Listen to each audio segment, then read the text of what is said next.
दोस्तों, इस समय भारत के वीटो पावर और संयुक्त राष्ट्र में भारत की स्थायी सीट के ऊपर एक बड़ा खेल हो चुका है और अब चाइना भी भारत को नहीं रोक पाएगा भारत को वीटो पावर मिलने से और भारत को संयुक्त राष्ट्र की सुरक्षा परिषद का स्थायी सदस्य बनने से, क्योंकि हाल ही में जो घटनाक्रम हुए हैं उसके पश्चात तो भारत की संयुक्त राष्ट्र के अंदर जो सीट है वो बिल्कुल स्थायी लग रही है। दरअसल आप सभी को पता है कि जब से यूनाइटेड नेशन बना है तब से हम यूनाइटेड नेशन के सदस्य हैं। साथ में यूनाइटेड नेशन के हर एक संगठन हो या फिर किसी भी प्रकार के सम्मेलन हो, सब में बढ़ चढ़कर भारत हिस्सा लेता है, अपना मत रखता है। अभी हुआ क्या है कि सिंगापुर के संयुक्त राष्ट्र की सुरक्षा परिषद के एक एक्स अध्यक्ष हैं, उन्होंने आज यह खुले तौर पर बोल दिया कि आज भारत जैसा देश संयुक्त राष्ट्र की सुरक्षा परिषद का स्थायी सदस्य नहीं है तो यह यूनाइटेड नेशन के लिए ही बहुत बुरी बात है, क्योंकि आज दुनिया के जिस प्रकार के सरकमस्टांसेस है उसमें अमेरिका और चाइना के बाद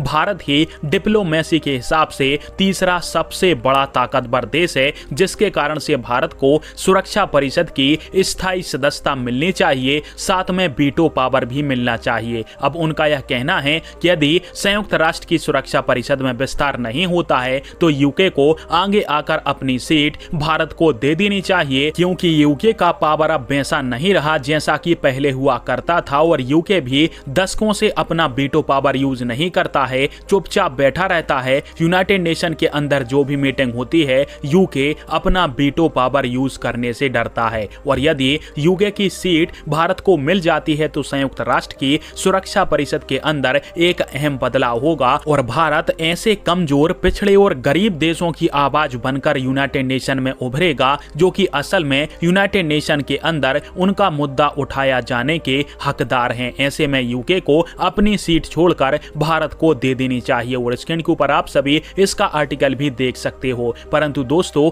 यहां पर एक बड़ी प्रॉब्लम यही है कि रशिया ने भी रूस और यूक्रेन की लड़ाई से पहले सभी देशों को आह्वान किया था और खुद पुतिन ने यह बोला था कि आइए संयुक्त राष्ट्र की सुरक्षा परिषद के अंदर सुधार करते हैं, परंतु सारे के सारे परमानेंट मेंबर रशिया की इस मीटिंग के अंदर आए नहीं थे और रूस का यह बेचारा प्रस्ताव ठंडे बस्ते के अंदर डाल दिया गया था। और इसके बारे में पिछले साल भी मैंने आप सभी को वीडियो बनाकर बताया था कि किस प्रकार से रशिया ने खुद आगे आके बोला है कि आइए संयुक्त राष्ट्र की सुरक्षा परिषद में सुधार करते हैं, परंतु बाकी के 4 मेंबर इस पर राजी नहीं हुए थे। और बस यही कारण है कि भारत जैसे शक्तिशाली देशों को भी संयुक्त राष्ट्र की सुरक्षा परिषद की स्थायी सदस्यता मिल नहीं पा रही है। बाकी आप सभी को क्या लगता है, और यदि यूके भारत को अपनी सीट देता है तो क्या भारत को यूके की सीट लेनी चाहिए या फिर नहीं? कमेंट बॉक्स में फिर आप दीजिएगा। वीडियो देखने के लिए धन्यवाद। जय हिंद, वंदे मातरम।